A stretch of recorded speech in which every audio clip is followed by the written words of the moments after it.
ನಮಸ್ಕಾರ ವೀಕ್ಷಕರೇ, ವಿದ್ಯಾರ್ಥಿಗಳೇ. ಹಿಂದಿನ ಸಂಚಿಕೆಯಲ್ಲಿ ಈ ಮಾಲಿಕ್ಯುಲರ್ ಬೇಸಿಸ್ ಆಫ್ ಇನ್ಹೆರಿಟೆನ್ಸ್ ಚಾಪ್ಟರ್ದಲ್ಲಿ 5 ಮಾರ್ಕ್ಸಿಗೆ ಬರುವಂಥ ಗ್ರಿಫಿತ್ ಎಕ್ಸ್ಪೆರಿಮೆಂಟು ಯಾವ ಥರ ಬರಿಬೇಕು, ಯಾವ ಥರ ನೀವು ಡಯಾಗ್ರಾಮ್ ಹಾಕಬೇಕು, ಅದರಂತೆ ನ್ಯೂಕ್ಲಿಯೋಸೋಮ್ ಸ್ಟ್ರಕ್ಚರ್ ಹೇಗೆ ಅನ್ನೋದ್ರ ಬಗ್ಗೆ ಎಕ್ಸ್ಪ್ಲನೇಷನ್ ಕೊಟ್ಟಾಯಿತು. ಹಾಗೆ ಈ ಚಾಪ್ಟರ್ದಲ್ಲಿ ಇಂಪಾರ್ಟೆಂಟ್ ಪಾಸಿಬಲ್ ಪ್ಯಾಕೇಜ್ ಇರುವಂಥ ಕ್ವಶನ್ ಯಾವುದು ನೆಕ್ಸ್ಟ್ ಅಂತಂದರೆ, ಇದರಲ್ಲಿ ಅವೇರಿ ಎಕ್ಸ್ಪೆರಿಮೆಂಟ್. ಇವತ್ತು ಈ ಅವೇರಿ ಎಕ್ಸ್ಪೆರಿಮೆಂಟ್ ಬಗ್ಗೆ ಸ್ವಲ್ಪ ಡಿಸ್ಕಷನ್ ಮಾಡೋಣ. ಅವೇರಿ ಎಕ್ಸ್ಪೆರಿಮೆಂಟ್ ಯಾವುದು, ಏನು ಹೇಳಿದ, ಅದಕ್ಕೆ ಅನ್ನೋದನ್ನು ಇದನ್ನ ಎಕ್ಸ್ಪ್ಲೇನ್ ಮಾಡ್ತಾ ಹೋಗ್ತೀನಿ. ಓಕೆ, ಸೊ ಇಲ್ಲಿ ಕ್ವಶನ್ಸ್ ಏನು ಕೇಳಬಹುದು ಅನ್ನೋದನ್ನ ಫಸ್ಟ್ ನಾನು ಹೇಳ್ತೀನಿ. ಇದನ್ನ explain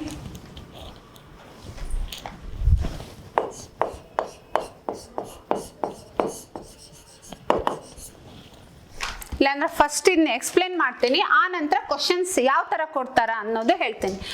so here it is biochemical characteristic of transformation principle. ಈಗ ಗ್ರಿಫಿತ್ ಏನು ಹೇಳಿದ್ದು, ಟ್ರಾನ್ಸ್ಫಾರ್ಮೇಷನ್ ಪ್ರಿನ್ಸಿಪಲ್ ಹೇಳ್ದ ಎಕ್ಸ್ಪೆರಿಮೆಂಟ್ದಿಂದ. ಆದರೆ ಎಲ್ಲವನು ಯಾವ ಸಬ್ಸ್ಟೆನ್ಸ್ ಆಕ್ಚುಲಿ ಟ್ರಾನ್ಸ್ಫರ್ ಆಯಿತು ಆರ್ ಸ್ಟ್ರೇನ್ದಿಂದ ಎಸ್ ಸ್ಟ್ರೇನ್ದಿಂದ ಆರ್ ಸ್ಟ್ರೇನ್ಗೆ ಅನ್ನೋದು ಹೇಳಿಲ್ಲ.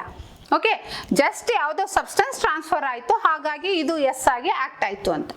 ಇದೇ ವರ್ಕನ್ನು ಈ ಗ್ರಿಫಿತ್ ಎಕ್ಸ್ಪೆರಿಮೆಂಟನ್ನು ಎಕ್ಸ್ಟೆಂಡ್ ಮಾಡಿ ಮೂರು ಜನ ಸೈಂಟಿಸ್ಟ್ಗಳು ಎಕ್ಸ್ಟೆಂಡ್ ಮಾಡಿ ಸ್ಟಡಿ ಮಾಡಿದ್ರು. ಯಾರು ಅಂದ್ರೆ ಓಲ್ಸ್ಟುಡ್, ಅವೇರಿ, ಮ್ಯಾಕ್ಲಿಯೋಡ್ ಆ್ಯಂಡ್ ಮೆಕಾರ್ಟೆ. ಈ 3 ಜನ, ಎಸ್ಪೆಷಲಿ ಅವೇರಿ ಸ್ಟಾರ್ಟ್ ಮಾಡಿದ್ದು 1944 ಒಳಗೆ. ಅವ್ರ ಜೊತೆ ಮ್ಯಾಕ್ಲಿಯೋಡ್ ಮತ್ತು ಮೆಕಾರ್ಟಿ, ದೀಸ್ ಆರ್ ದಿ ಕೊಲೀಗ್ಸ್. ಅವ್ರ ಗ್ರೂಪ್, ಈ 3 ಮಂದಿ ಗ್ರೂಪ್ ಏನ್ ಮಾಡಿದ್ರು ಅಂದ್ರೆ ಗ್ರಿಫಿತ್ ಎಕ್ಸ್ಪೆರಿಮೆಂಟ್ ನನ್ನೇ ಏನ್ ಮಾಡಿದ್ದು, ಎಕ್ಸ್ಟೆಂಡ್ ಮಾಡಿ ತಾವು ಎಕ್ಸ್ಪೆರಿಮೆಂಟ್ ಕಂಡು ಹಿಡಿದ್ರು, ಅಂದ್ರೆ ಎಕ್ಸ್ಪೆರಿಮೆಂಟ್ ಕಂಡಕ್ಟ್ ಮಾಡಿದ್ರು. ಯಾವ ತರ ಎಕ್ಸ್ಪೆರಿಮೆಂಟ್ ಕಂಡಕ್ಟ್ ಮಾಡಿದ್ರು ಈಗಾಗಲೇ ಗೊತ್ತಾಗಿತ್ತು. ಎಸ್ ಸ್ಟ್ರೇನ್ದಿಂದ ಆರ್ ಸ್ಟ್ರೇನಿಗೆ ಸಮ್ ಸಬ್ಸ್ಟೆನ್ಸು ಟ್ರಾನ್ಸ್ಫರ್ ಆಗಿದೆ. ಆ ಸಬ್ಸ್ಟೆನ್ಸ್ ಯಾವುದು ಅನ್ನೋದನ್ನ ಇವರು ಬಯೋಕೆಮಿಕಲ್ ಟೆಸ್ಟ್ದಿಂದ ಏನು ಮಾಡಿದ್ರು, ಕಂಡು ಹಿಡಿದ್ರು. ಅದಕ್ಕೆ ಇದಕ್ಕೇನು ಹೇಳ್ತಾರೆ, biochemical characterisation of transferring principle. ಹಾಗಾದ್ರೂ ಡೈರೆಕ್ಟ್ ಕ್ವಶನ್ ಕೇಳ್ಬೋದು. ಆಮೇಲೆ ಕೊಡ್ತೀನಿ ನಾ ಇದ್ರ ಕೊನೆಗೆ ಯಾವ ರೀತಿ ಇದ್ರ ಬಗ್ಗೆ 5 ಮಾರ್ಕ್ಸಿಗೆ ಕ್ವಶನ್ ಬರುತ್ತೆ ಅಂತ. ಇದು 5 ಮಾರ್ಕ್ಸಿಗೆ ಬರುತ್ತೆ. 1 ಮಾರ್ಕ್ಸಿಗೆ ಬಂದರೆ ಅವೇರಿ, ಮ್ಯಾಕ್ಲಿಯೋಡ್ ಮತ್ತು ಮೆಕಾರ್ಟಿ ಯಾರು 3 ಜನ ಬಯೋಕೆಮಿಕಲ್ ಕ್ಯಾರೆಕ್ಟರಿಸ್ಟಿಕ್ ಫೀಚರನ್ನು ಕಂಡು ಹಿಡಿದ್ರು ಅಂತ ಕೇಳಬಹುದು. All these 3 scientists repeated the Griffith experiment in vitro system. In vitro ಅಂದ್ರೆ ಲ್ಯಾಬ್ರೋಟರಿ ಒಳಗೆ ಇವರೇನು ಕಲ್ಚರ್ ಮೀಡಿಯಾದಿಂದ ಬೆಳೆಸ್ಬಿಟ್ಟು ಅದರಿಂದ ಬಯೋಕೆಮಿಕಲ್ ಟೆಸ್ಟ್ ಮಾಡೋದಕ್ಕೆ, ಅದಕ್ಕೆ ಲ್ಯಾಬ್ರೋಟರಿ ಒಳಗೆ ಕಂಡಕ್ಟ್ ಮಾಡುವಂಥ ಎಕ್ಸ್ಪೆರಿಮೆಂಟಿಗೆ ಇನ್ ವಿಟ್ರೋ ಎಕ್ಸ್ಪೆರಿಮೆಂಟ್ ಅಂತ ಹೇಳ್ತಾರೆ. ಇವರು ಕೂಡ ಏನು ಮಾಡಿದ್ರು, ಗ್ರಿಫಿತ್ ಎಕ್ಸ್ಪೆರಿಮೆಂಟ್ ಎವಿಡೆನ್ಸ್ ಕನ್ಕ್ಲೂಷನ್ ಮೇಲೆ ತಾವು ಏನು ಮಾಡಿದ್ರು, ಇನ್ ವಿಟ್ರೋ ಸಿಸ್ಟಮ್ದಲ್ಲಿ ಎಕ್ಸ್ಪೆರಿಮೆಂಟು ಕಂಡಕ್ಟ್ ಮಾಡಿದ್ರು. So they wanted to understand the biochemical nature of the transforming principle. ಇವ್ರ ಮೇನ್ ಉದ್ದೇಶ ಏನಾಗಿತ್ತು, ಅವನು ಹೇಳ್ದ ಒಂದು ಯಾವುದೋ ಸಬ್ಸ್ಟೆನ್ಸು ಅಂತ, ಆ ಸಬ್ಸ್ಟೆನ್ಸ್ ಯಾವುದು, ಆ ಬಯೋಕೆಮಿಕಲ್ ಯಾವುದು, ಆ ಬಯೋಕೆಮಿಕಲ್ ನೇಚರ್ ಏನು ಅಂತ ಕಂಡು ಹಿಡಿಯೋದೇ ಇವ್ರದ್ದು ಮೇನ್ ಉದ್ದೇಶ ಆಗಿತ್ತು.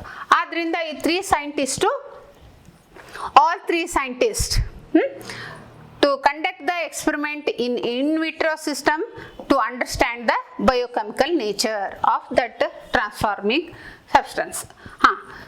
ಇಲ್ಲಿ ಏನು ಮಾಡೋದು, they reported that DNA from the heat killed S type bacteria cause the transformation of non virulent R bacteria into virulent ಅಂತ ಹೇಳಿದ್ದು. ಇದು ಏನಿದು ಗ್ರಿಫಿತ್ ಹೇಳಿದ್ದು, ಇಲ್ಲಿ ನೀವು ಬರಿಬೇಕಾಗತ್ತೆ. ಅವನೇನು ಹೇಳಿದ್ದು, ಅವನು ಯಾವುದೋ ಸಬ್ಸ್ಟೆನ್ಸ್ ಅಂತ ಹೇಳ್ದ. ಆದ್ರೆ ಇವ್ರು ಕನ್ಕ್ಲೂಡ್ ಮಾಡಿದ್ದೆ ಅಂದ್ರೆ, ತಮ್ಮ ಎಕ್ಸ್ಪೆರಿಮೆಂಟ್ ಮೇಲೆ ಕನ್ಕ್ಲೂಡ್ ಮಾಡಿರೋದೇನಂದ್ರೆ, DNA, ಇದೇ biochemical DNA from heat killed S type bacteria. S type ಬ್ಯಾಕ್ಟೀರಿಯಾದಲ್ಲಿ ಯಾವುದು DNA ಇತ್ತು, ಆ DNA ಏನಾಗುತ್ತೆ ಟ್ರಾನ್ಸ್ಫರ್ ಆಗಿ ಆರ್ ವಿರುಲೆಂಟ್ ನಾನ್ ವಿರುಲೆಂಟ್ದಲ್ಲಿ ಹೋಗಿ ಅದು ವಿರುಲೆಂಟ್ ಎಸ್ ಟೈಪ್ ಆಗಿ ಕನ್ವರ್ಟ್ ಆಗಿದೆ ಅಂತ ಇವರು ಕನ್ಕ್ಲೂಡ್ ಮಾಡಿದ್ರು. ಸೊ ಆ ಕನ್ಕ್ಲೂಷನ್ಗೆ ಇವರು they concluded that DNA is the hereditary material ಅಂತ ಅವಾಗ ಹೇಳಿದ್ರು. ಮುಂದೆ ಹೆರಿಡಿಟರಿ ಮೆಟೀರಿಯಲ್ಗೆ ಮತ್ತೆ ಬೇರೆ ಬೇರೆ ಎಕ್ಸ್ಪೆರಿಮೆಂಟ್ ಇದೆ ನಿಮ್ಮ ಸ್ಟಡಿಗೆ. ಆದರೆ ಇಲ್ಲಿ ಅವೇರಿ ಎಕ್ಸ್ಪೆರಿಮೆಂಟ್ ಅಂತ ತುಂಬ ಸರಿ ಕೇಳ್ತಾರೆ. ಅವೇರಿ ಎಕ್ಸ್ಪೆರಿಮೆಂಟ್ ಅಂದಾಗ ಇದನ್ನು ನೀವು ಬರಿಬೇಕಾಗತ್ತೆ. ಅವೇರಿ, ಮ್ಯಾಕ್ಲಿಯೋಡ್ ಆ್ಯಂಡ್ ಮೆಕಾರ್ಟಿ ಈ 3 ಜನ ಗ್ರಿಫಿತ್ನ ಎಕ್ಸ್ಪೆರಿಮೆಂಟನ್ನು ಎಕ್ಸ್ಟೆಂಡ್ ಮಾಡಿ ಇನ್ ವಿಟ್ರಿಯೋ ಸಿಸ್ಟಮ್ದಲ್ಲಿ ಎಕ್ಸ್ಪೆರಿಮೆಂಟನ್ನು ಕಂಡಕ್ಟ್ ಮಾಡಿದರು. ಈ ಎಕ್ಸ್ಪೆರಿಮೆಂಟ್ ಸಹಾಯದಿಂದ ಅವ್ರು ಏನು ರಿಪೋರ್ಟ್ ಮಾಡಿದ್ರು ಅಂದರೆ DNA ಜೆನೆಟಿಕ್ ಮೆಟೀರಿಯಲ್ಲು ಇದು ಎಸ್ ಟೈಪ್ ಬ್ಯಾಕ್ಟೀರಿಯಾದಿಂದ ಆರ್ ಟೈಪ್ ಬ್ಯಾಕ್ಟೀರಿಯಾ ಸೆಲ್ಗೆ ಹೋಗಿ ಎಸ್ ಟೈಪ್ ಇರೋದು ಆರ್ ಟೈಪ್ ಆಗಿ ಆರ್ ಟೈಪ್ ಇರೋದು ಎಸ್ ಟೈಪ್ ಆಗಿ ಆರ್ ಟೈಪ್ ಇರೋದು ಎಸ್ ಟೈಪ್ ಆಗಿ ಕನ್ವರ್ಟ್ ಆಗಿದೆ ಅಂತ ಹೇಳಿದರು. ಓಕೆ, ಈಗ ಎಕ್ಸ್ಪೆರಿಮೆಂಟದ್ದು ರೈಟಿಂಗು ಯಾವ ಥರ ಕಂಡಕ್ಟ್ ಮಾಡಿದ್ರು ಬಯೋಕೆಮಿಕಲ್ ಟೆಸ್ಟು ನೋಡೋಣ. ನೋಡಿ, ಈಗ ಅವೇರಿ ಎಕ್ಸ್ಪೆರಿಮೆಂಟ್ನಲ್ಲಿ ಯಾವ ಥರ ಕಂಡಕ್ಟ್ ಮಾಡಿದ್ರು. ಫಸ್ಟು ಅವ್ರು ಏನು ತಗೊಂಡ್ರು, ಇಲ್ಲಿ ಮೇನ್ ಅವ್ರು ತಗೊಂಡಿರೋದೇನೆಂದರೆ ಎನ್ಸೈಮ್ಸ್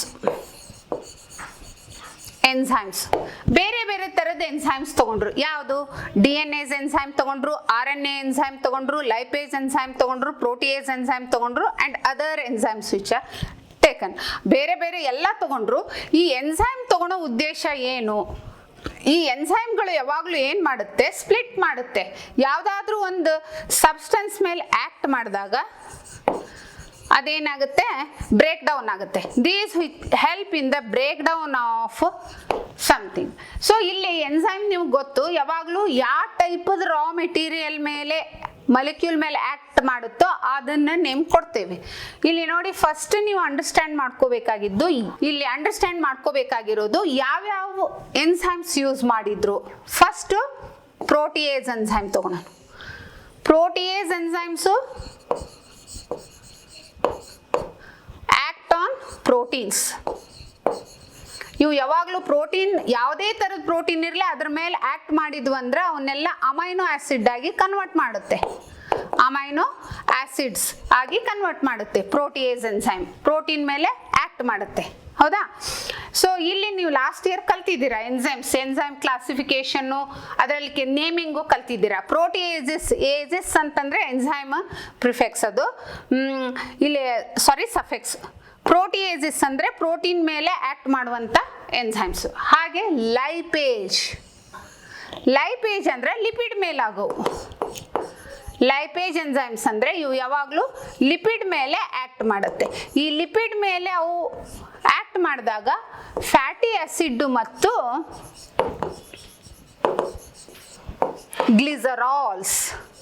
ಗ್ಲಿಸರಾಲ್ಸ್ ಅನ್ನ ಏನು ಮಾಡುತ್ತೆ, ಲಿಬರೇಟ್ ಮಾಡುತ್ತೆ. ನೋಡಿ, ಇದು ಬ್ರೇಕ್ ಡೌನ್ ಆಗಿ ಹೋಗ್ಬಿಡುತ್ತೆ, ಲಿಪಿಡ್ ಸ್ಟ್ರಕ್ಚರ್ ಹೋಗ್ಬಿಡುತ್ತೆ, ಇಲ್ಲಿ ಪ್ರೋಟೀನ್ ಸ್ಟ್ರಕ್ಚರ್ ಹೋಗ್ಬಿಡುತ್ತೆ. ಓಕೆ, ಸೊ ಇಲ್ಲಿ ಲೈಪೇಸ್ ಎನ್ಸೈಮ್ ತಗೊಂಡ್ರು, ಪ್ರೋಟಿಯೇಸ್ ಎನ್ಸೈಮ್ ತಗೊಂಡ್ರು, ಹಾಗೆ RNase ಎನ್ಸೈಮ್ ತಗೊಂಡ್ರು. RNase ಏನಂತಂದ್ರೆ RNase ಎನ್ಸೈಮು RNA ಮೇಲೆ ರಿಯಾಕ್ಟ್ ಮಾಡುತ್ತೆ. So react on RNA and convert into nucleotides. ಅದನ್ನು ಬ್ರೇಕ್ ಮಾಡಿ, ಚೈನನ್ನು ಬ್ರೇಕ್ ಮಾಡಿ ಸಣ್ಣ ಸಣ್ಣ ತುಂಡಾಗಿ ಮಾಡಿಬಿಡುತ್ತೆ, ಆಯ್ತಾ? RNase. ಆಮೇಲೆ DNase enzyme. So DNA enzyme ಏನು ಮಾಡುತ್ತೆ, DNA ಮೇಲೆ ಆಕ್ಟ್ ಮಾಡುತ್ತೆ. DNases act on DNA and convert into DNA nucleotides. ಅಲ್ಲಿ ಆ ಮಾಲಿಕ್ಯುಲರ್ ಸ್ಟ್ರಕ್ಚರು ಕೆಟ್ಟು ಹೋಗುತ್ತೆ. ಓಕೆ, ಈ ಎನ್ಸೈಮ್ ಸಹಾಯದಿಂದ, ಬೇರೆ ಬೇರೆ ಎನ್ಸೈಮ್ ಸಹಾಯದಿಂದ ಅವ್ರು ಏನು ಮಾಡಿದ್ರು, ಈ ಎಕ್ಸ್ಪೆರಿಮೆಂಟನ್ನು ಕಂಡಕ್ಟ್ ಮಾಡಿ ಅದಕ್ಕೆ ಕನ್ಕ್ಲೂಷನ್ಗೆ ಬಂದರು. ಏನು ಕನ್ಕ್ಲೂಷನ್ಗೆ ಬಂದರು? ಫಸ್ಟ್ ಏನು ಮಾಡಿದ್ರು, mixture of S strain bacteria ತಗೊಂಡ್ರು. ಅಲ್ಲಿ ಏನು ಅಂತಂದ್ರೆ, ಇಲ್ಲಿ ಇವಾಗ ಹೇಳಿದ್ವಿ S strain heat killed, S strain ಮತ್ತು ಲೈವ್ ಆರ್ ಸ್ಟ್ರೇನ್ ಅಥವಾ ಆರ್ ಟೈಪ್ ಅಂತ ತಗೊಳ್ಳಿ, ಗೊತ್ತಾಯ್ತಲ್ವಾ? Heat killed S type, live R type, ಇವೆರಡರದ್ದು ಮಿಕ್ಸ್ಚರ್ ಅನ್ನ ತಗೊಂಡ್ರು, ಕಲ್ಚರ್ ಮಾಡಿದ್ರು ನ್ಯೂಟ್ರಿಯೆಂಟ್ ಮೀಡಿಯಾದಲ್ಲಿ, ಆಮೇಲೆ ಅದನ್ನ ಅಜಿಟೇಟ್ ಮಾಡಿದ್ರು, ಆಮೇಲೆ ಸೆಂಟ್ರಿಫ್ಯೂಸ್ ಮಾಡಿ ಆ ಮಿಕ್ಸ್ಚರ್ ಅನ್ನು ತಗೊಂಡ್ರು. ಈ ಮಿಕ್ಸ್ಚರ್ಗೆ ಏನ್ ಮಾಡಿದ್ರು ಅಂದ್ರೆ ಬೇರೆ ಬೇರೆ ಒಂದು ಟೆಸ್ಟ್ ಟ್ಯೂಬಲ್ ತಗೊಂಡ್ರು, ಒಂದು 4-5 ಟೆಸ್ಟ್ ಟ್ಯೂಬಲ್ ತಗೊಂಡು ಫಸ್ಟ್ ಟೆಸ್ಟ್ ಟ್ಯೂಬಲ್ ಅವ್ರು ಏನ್ ಮಾಡಿದ್ರು, DNase ಎಂಜೈಮ್ ಹಾಕಿದ್ರು. Please understand this one, this is very important. ನೋಡಿ, ಫಸ್ಟ್ ಮಿಕ್ಸ್ಚರ್ ಎದ್ರದಿತ್ತಿದು, S heat killed S type plus live R type. ಈ ಮಿಕ್ಸ್ಚರ್ ತಗೊಂಡು ಅದಕ್ಕೆ ಫಸ್ಟ್ ಈ ಮಿಕ್ಸ್ಚರ್ನ ಒಂದು ಟೆಸ್ಟ್ ಟ್ಯೂಬಲ್ ತಗೊಂಡ್ರು, ಅಲ್ಲಿ ಏನು ಹಾಕಿದ್ರು ಅಂದ್ರೆ DNase ಎಂಜೈಮ್ ಅನ್ನ ಹಾಕಿದ್ರು. ಇದಕ್ಕೆ ಈ ಮಿಕ್ಸ್ಚರ್ಗೆ DNase ಎಂಜೈಮ್ ಹಾಕಿ ಶೇಕ್ ಮಾಡಿದ್ರು, ಆಮೇಲೆ ಸೆಂಟ್ರಿಫ್ಯೂಸ್ ಮಾಡಿದ್ರು. ಶೇಕ್ ಮಾಡಿದ ತಕ್ಷಣ ಏನಾಯ್ತು, ಇಲ್ಲಿ ಆ ಸೆಲ್ಸ್ ಇದಾವೆ, ಆದ DNase ಹಾಕಿರುವಂತ ಈ ಮಿಕ್ಸ್ಚರ್ ಅನ್ನ ಏನ್ ಮಾಡಿದ್ರು, ಇಲ್ಲಿ ರ್ಯಾಟ್ಗೆ ಇಂಜೆಕ್ಟ್ ಮಾಡಿದ್ರು. ರ್ಯಾಟ್ಗೆ ಇಂಜೆಕ್ಟ್ ಮಾಡಿದಾಗ ಸೊ ಅಲ್ಲಿ ಎಲ್ಲ ರ್ಯಾಟು ಬದುಕೊಂಡು, all rats which alive. DNase enzyme ಉಳಿದದ್ದು ಯಾವುದು ತಗೊಂಡಿಲ್ಲ, ಬರೀ DNase ಎಂಜೈಮ್ ಒಂದೇ ಫಸ್ಟ್ ಒಂದು ಟೆಸ್ಟ್ ಟ್ಯೂಬಲ್ ಹಾಕಿದ್ರು. ಆ ಮಿಕ್ಸ್ಚರ್ಗೆ ಹಾಕಿ ಶೇಕ್ ಮಾಡಿ ಆ ರ್ಯಾಟಿಗೆ ಇಂಟ್ರೊಡ್ಯೂಸ್ ಮಾಡಿದಾಗ ಎಲ್ಲ ರ್ಯಾಟ್ಗಳು ಏನಾಯ್ತು, ಬದುಕೊಂಡು. ಓಕೆ, ಇನ್ನೊಂದು ಟೆಸ್ಟ್ ಟ್ಯೂಬಲ್ಲಿ ಸೇಮ್ ಮಿಕ್ಸ್ಚರ್ ತಗೊಂಡ್ರು, ಅಲ್ಲಿ RNase ಎಂಜೈಮ್ ಹಾಕಿದ್ರು. DNase ಬಿಟ್ಬಿಟ್ರು, ಅದು ಇಲ್ಲಿ ಆಯ್ತು ಈ ರಿಸಲ್ಟು. ಇದರಲ್ಲಿ ಬರೀ RNase ಎಂಜೈಮ್ ಅಷ್ಟೇ ಹಾಕಿದ್ರು. RNase ಎಂಜೈಮ್ ಹಾಕಿದಾಗ ಇಲ್ಲಿ ಬ್ಯಾಕ್ಟೀರಿಯಾ ಇದ್ರ ಜೊತೆ ಇದೇನು ಮಿಕ್ಸ್ ಆದಾಗ ಆ ಸೊಲ್ಯೂಷನ್ ಅನ್ನ, ಮಿಕ್ಸ್ಚರ್ ಅನ್ನ ರ್ಯಾಟ್ಗೆ ಇಂಜೆಕ್ಟ್ ಮಾಡಿದ್ರು. ಆವಾಗ ಏನಾಯ್ತು ಅಂತಂದ್ರೆ ರ್ಯಾಟು ಸತ್ತೋಯ್ತು. RNase ಎಂಜೈಮ್ ಹಾಕಿದಾಗ ರ್ಯಾಟು ಸತ್ತೋಯ್ತು. ಇನ್ನೊಂದು ಟೆಸ್ಟ್ ಟ್ಯೂಬಲ್ಲಿ ಲೈಪೇಸ್ ಎಂಜೈಮ್ಸ್ ತಗೊಂಡ್ರು. ಸೊ ಲೈಪೇಸ್ ತಗೊಂಡಾಗ ಈ ಲೈಪೇಜು ಈ ಸೆಲ್ಗೆ ಆಕ್ಟ್ ಮಾಡಿದಾಗ ಆ ಮಿಕ್ಸ್ಚರ್ ಅನ್ನು ಕೂಡ ಏನ್ ಮಾಡಿದ್ರು, ರ್ಯಾಟಿಗೆ ಇಂಟ್ರೊಡ್ಯೂಸ್ ಮಾಡಿದಾಗ ಅಲ್ಲಿ ಕೂಡ ರ್ಯಾಟು ಸತ್ತೋಯ್ತು. ಹಾಗೆ ಪ್ರೋಟಿಯೇಸ್ ಎಂಜೈಮ್ಸ್ ತಗೊಂಡ್ರು, ಅಲ್ಲಿ ಆ ಮಿಕ್ಸ್ಚರ್ ಅನ್ನ ರ್ಯಾಟಿಗೆ ಇಂಜೆಕ್ಟ್ ಮಾಡಿದಾಗ ಅಲ್ಲಿ ಕೂಡ ರ್ಯಾಟು ಸತ್ತೋಯ್ತು. ಮತ್ತೆ ಬೇರೆ ಬೇರೆ ಅಂತಂದ್ರೆ ಇಲ್ಲಿ ಪ್ರೋಟಿಯೇಸ್ ಆಗಿಂದ ಅಮೈಲೇಸ್ ಅಂತ ಬರುತ್ತೆ, ಅಂದ್ರೆ ಇದು ಕಾರ್ಬೋಹೈಡ್ರೇಟ್ ಮೇಲೆ. ಹಾಗೆ ಬೇರೆ ಬೇರೆ ಎಲ್ಲ ಎಂಜೈಮ್ಸ್, ಬೇರೆ ಬೇರೆ ಎಂಜೈಮ್ಸ್ ತಗೊಂಡು ಅಲ್ಲಿ ಹಾಕಿದಾಗ ಕೂಡ ಆ ಅಂತ ಮಿಕ್ಸ್ಚರ್ ಅನ್ನ ರ್ಯಾಟಿಗೆ ಇಂಟ್ರೊಡ್ಯೂಸ್ ಮಾಡಿದಾಗ ಅಲ್ಲಿ ಕೂಡ ಎಲ್ಲ ರೆಟ್ಟು ಸತ್ತೋಯ್ತು. ಆವಾಗ ಕ್ವಶನ್ ಆಯ್ತು, ಸೊ ಅಲ್ಲಿಗೆ ಈಗ ಎಕ್ಸ್ಪೆರಿಮೆಂಟ್ ಎವಿಡೆನ್ಸ್ ಮೇಲೆ ಅವರು ಕನ್ಕ್ಲೂಡ್ ಮಾಡಿದ್ದೇನೆಂದ್ರೆ DNA is transforming substance. DNA is transforming substance, hence DNA is a genetic material ಅಂತ ಪ್ರೂವ್ ಮಾಡಿದ್ರು. ಈಗ ಹೇಳ್ತೇನೆ ಯಾಕೆ DNA ಜೆನೆಟಿಕ್ ಮೆಟೀರಿಯಲ್ ಅಂತ. ನೋಡಿ, ಫಸ್ಟ್ DNase ಎಂಜೈಮ್ ಹಾಕಿದಾಗ ಏನಾಯ್ತು, ಸೆಲ್ಲಲ್ಲಿ ಎಲ್ಲ ಬಯೋಮಾಲಿಕ್ಯೂಲ್ಸ್ ಇರುತ್ತಲ್ವಾ, ಅಲ್ಲಿರುವಂತ ಎಲ್ಲ ಬಯೋಮಾಲಿಕ್ಯೂಲ್, ಪ್ರೋಟೀನ್ ಇರಬಹುದು, ಕಾರ್ಬೋಹೈಡ್ರೇಟ್ ಇರಬಹುದು, ಲಿಪಿಡ್ ಇರಬಹುದು, RNA ಇರಬಹುದು, ಎಲ್ಲವೂ ಏನಾಯ್ತು ಹಾಗೆ ಉಳಿತು, ಇಂಟ್ಯಾಕ್ಟ್ ಆಯ್ತು. ಬಟ್ DNA ಏನಿದೆ ಅಲ್ವಾ, DNA ಮಾತ್ರ ಈ ಎಂಜೈಮ್ DNA ಮೇಲೆ ಆಕ್ಟ್ ಮಾಡಿ ಆ DNA ಸ್ಟ್ರಕ್ಚರ್ ಅನ್ನ ಬ್ರೇಕ್ ಮಾಡಿಬಿಡ್ತು, ಸ್ಟ್ರಕ್ಚರ್ ಅನ್ನ ಕೆಡಿಸ್ಬಿಡ್ತು. ಆವಾಗ ಇಲ್ಲಿ DNA ಜೆನೆಟಿಕ್ ಮೆಟೀರಿಯಲ್ ಅಲ್ವಾ, ಇದು ಇನ್ಫಾರ್ಮೇಶನ್ ಕ್ಯಾರಿ ಮಾಡಿರುತ್ತೆ. ಈ ಇನ್ಫಾರ್ಮೇಶನ್ ಎಲ್ಲ ಕಟ್ ಆಗಿ ಹೋಯ್ತು. ಇದನ್ನ ಏನ್ ಮಾಡಿದ್ರು, ನೆಕ್ಸ್ಟ್ ಸೆಲ್ ಒಳಗೆ ಇದನ್ನ ರ್ಯಾಟ್ ಒಳಗೆ ಇಂಜೆಕ್ಟ್ ಮಾಡಿದಾಗ DNA ಎಲ್ಲ ಕಟ್ಟಾಗಿ ಹೋಗ್ಬಿಟ್ಟಿತ್ತು.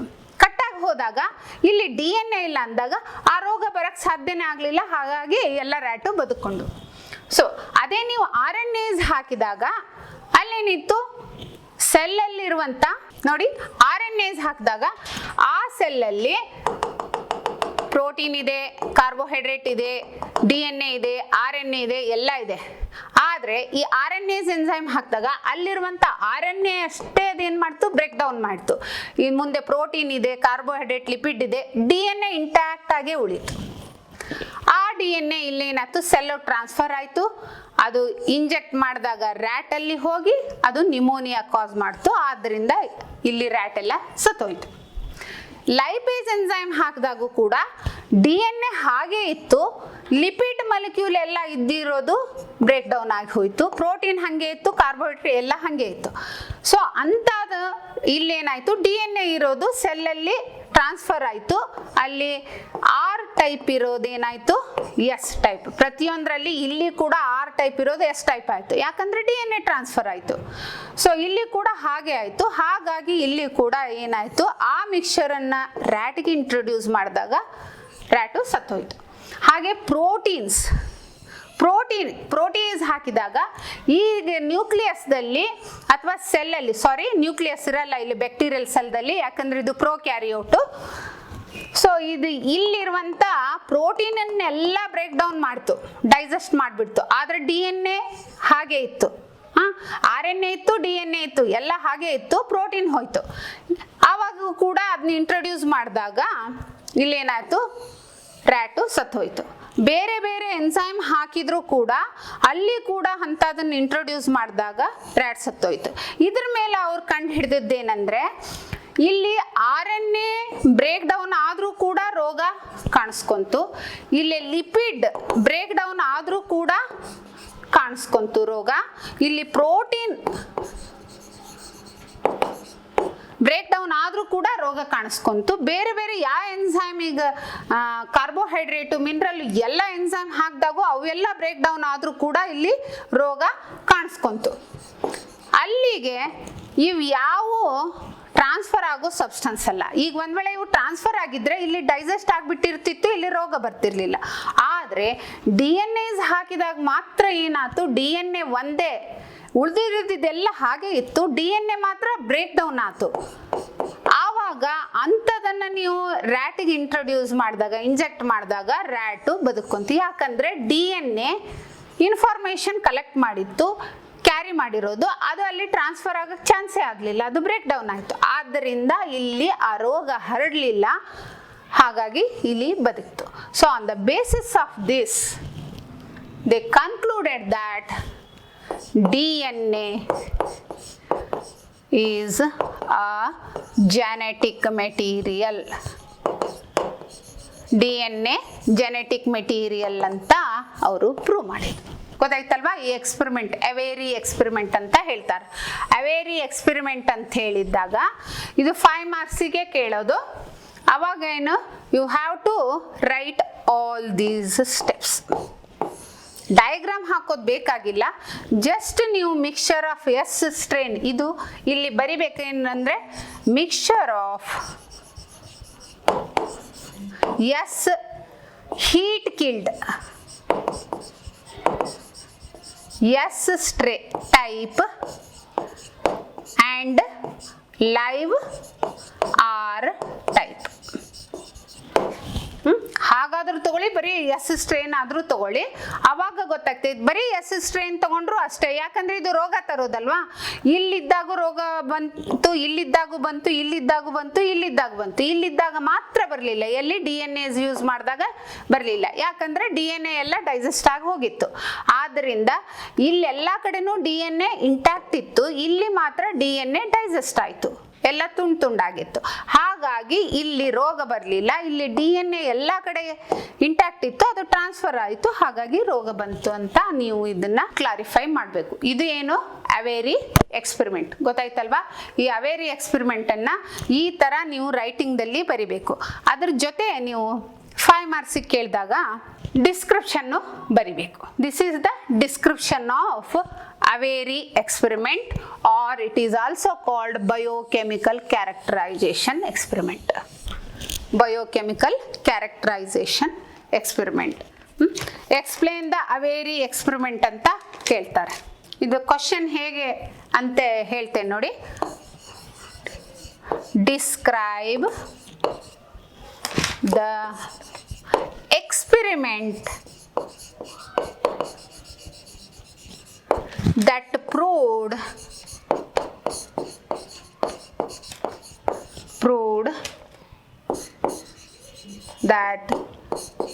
that DNA is the genetic material.